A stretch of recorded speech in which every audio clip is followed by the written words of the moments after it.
Hello, everyone. Thank you so much, and welcome back to the Lift with Sheila Robinson-Kiss, your Auntie Sheila. We are back, and we have it all on this channel. Mental health, movement, motivation, you name it, and the best relationship advice around. So if you're loving what I'm doing, please don't be selfish. Share the news of the channel with your friends and family, and don't forget to subscribe. Today, I want to take a nice deep dive into how to course correct, in your life and in your relationships. I feel that this is such an important message because the reality is at any given point in time, I mean, we're all on this evolution, which I call the soul journey. You could go down a pathway or a roadway and you realize, you know what? I think I need to back up here.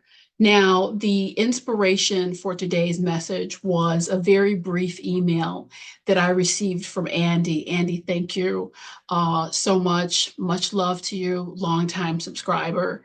And as Andy put it, and I will condense his note, his relationship, his work, and the neighborhood where he lives, there is friction and static under each of those domains. And he reached out to me, feeling as though I need to make some changes here. It's very clear what I'm doing isn't working. I just want some advice on how to go about it. So, Andy, what I hear you sharing and describing for me is a quintessential course correction. And over lifetime, we may need to course correct. Could be an intimate relationship. You mentioned that in your email. It could be a course correction in your thinking. It may be a course correction inside of your habits. So what I want to do today is give you a couple things to think about in terms of how to successfully course correct. Now, this is what I want to connect everyone to. The next time you're on an airplane, I want you to really just sit there and think about this reality. Technically, and I'm putting the word technical in quotes, technically that airplane, even if it's by a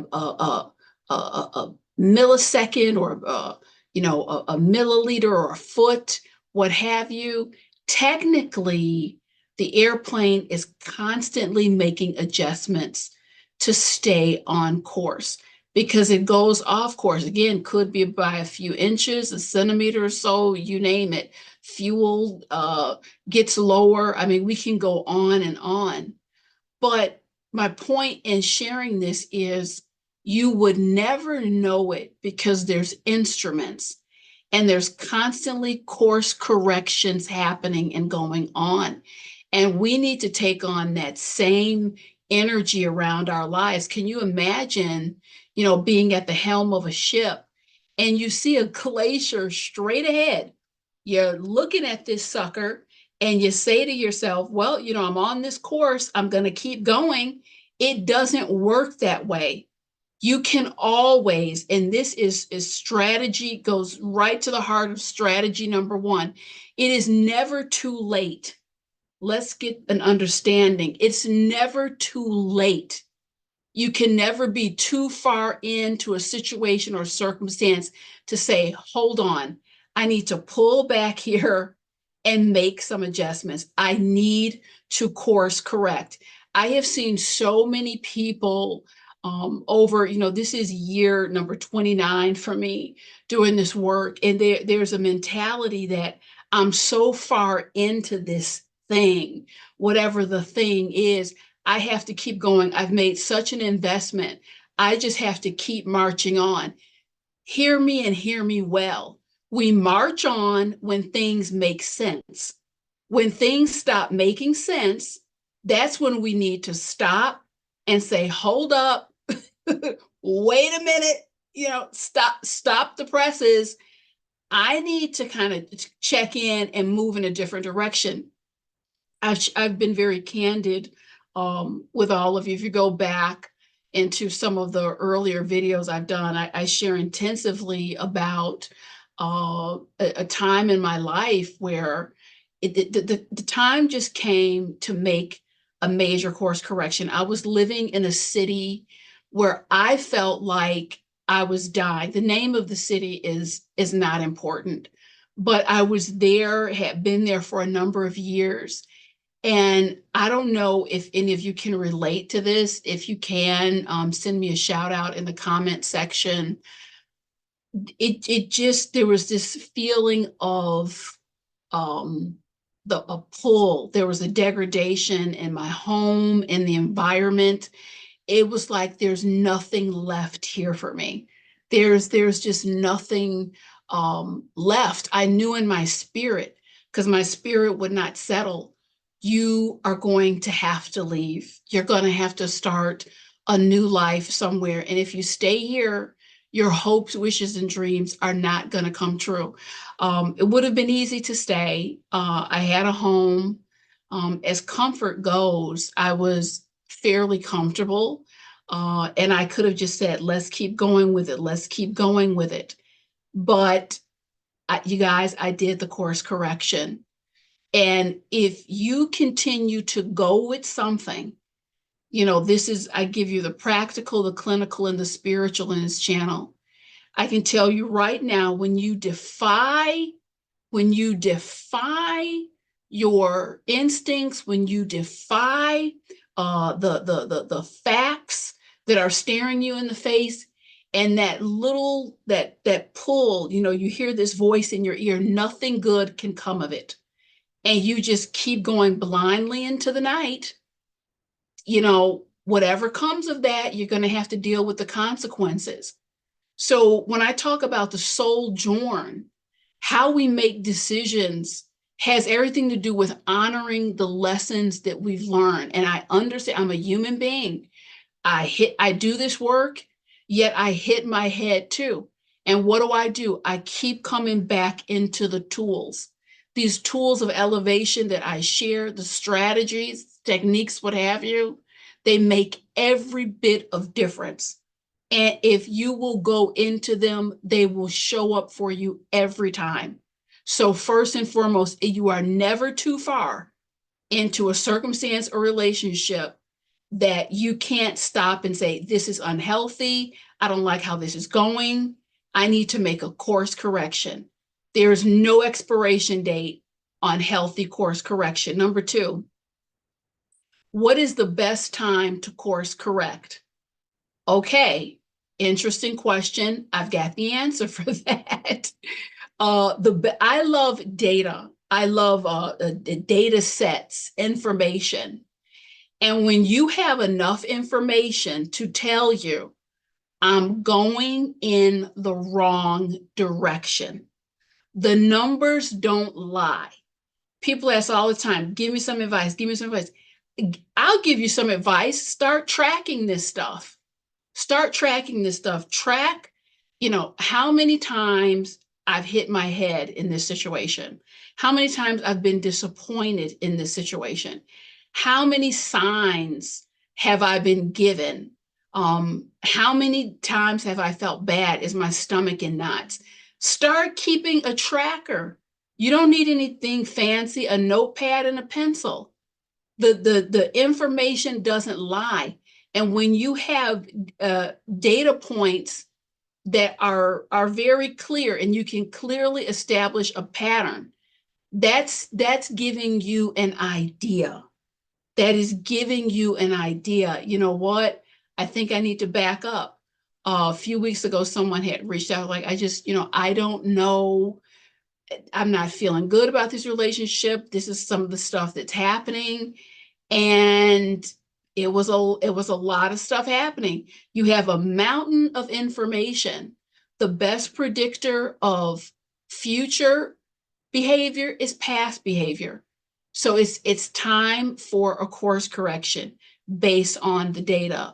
Next, before you course correct, I want you to get very quiet.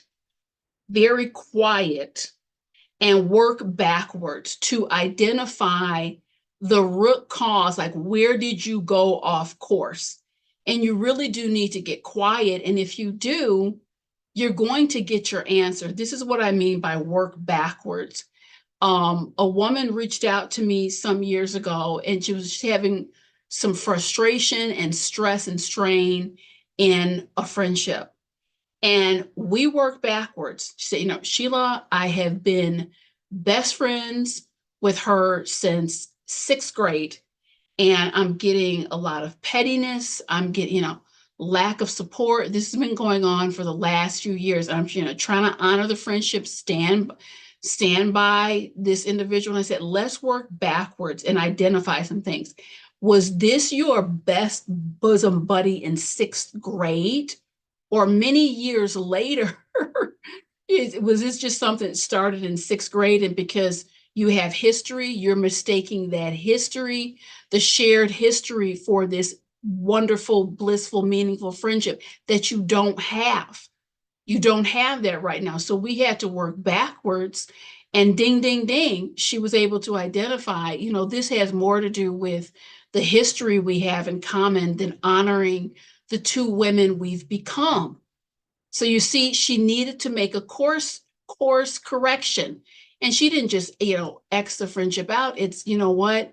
We're two different people. We need to start spending less time together because we just don't see eye to eye. Do you see how it works? We need to take a deep breath, work backwards, and we identify root cause so we don't go down the same pathway in the same track. Very important before you, move forward in a new direction. Let me identify what's going on so I don't repeat it. Okay, and next, speaking of direction, don't be afraid. And when I say I understand and have deep compassion for what fear will do to a person, there have been points in my life where I have been literally petrified, paralyzed by fear. The mind can play tricks on us when we are engulfed in fear and start a dialogue within us that can be toxic in and of itself. Oh, you better stay here. You can't do better. Oh, if you venture out here for a new career path or new direction, it could completely blow up in your face. And that fear will take a firm hold and keep you locked in. There's people right now, there's someone listening to this. I don't know where you are, but you know where you are and who you are. That you're entertaining an energy, a situation. You're in a place you shouldn't be. You're in a relationship you shouldn't be in. And it's that fear, that repetitive chatter that has you there. And what I'm going to say about that is you can actually leverage that emotion. Own it. Don't fight against it. I'm scared as hell. I'm scared as hell. I don't know what lies ahead, but doggone it and darn Skippy, I know which direction I'm not going. Over there is not. We definitively know that. So you can leverage that fear and be confident in what you do know. I may not know this one, but this sucker over here, I'm darn sure this ain't it. And with that confidence, because anything that did not work out for you, it's giving you clear information. And we say, oh, I lost time, I lost whatever. Well, not so fast. Because again, that data set, I know what doesn't feel right. I know what doesn't serve me. I know what feels like a perfect waste of time.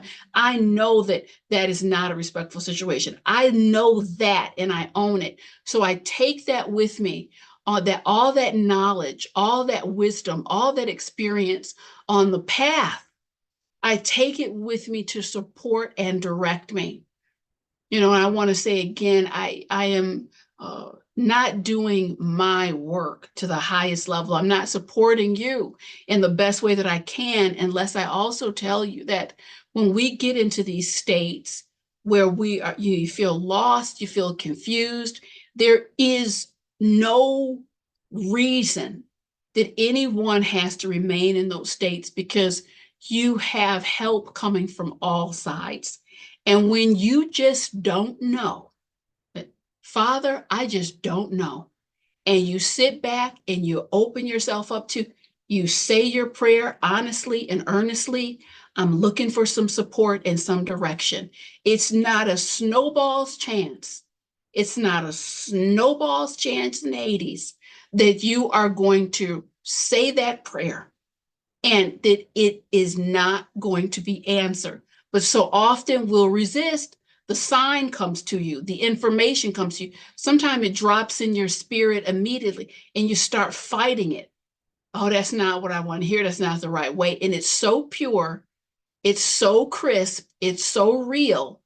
And we start boxing with it.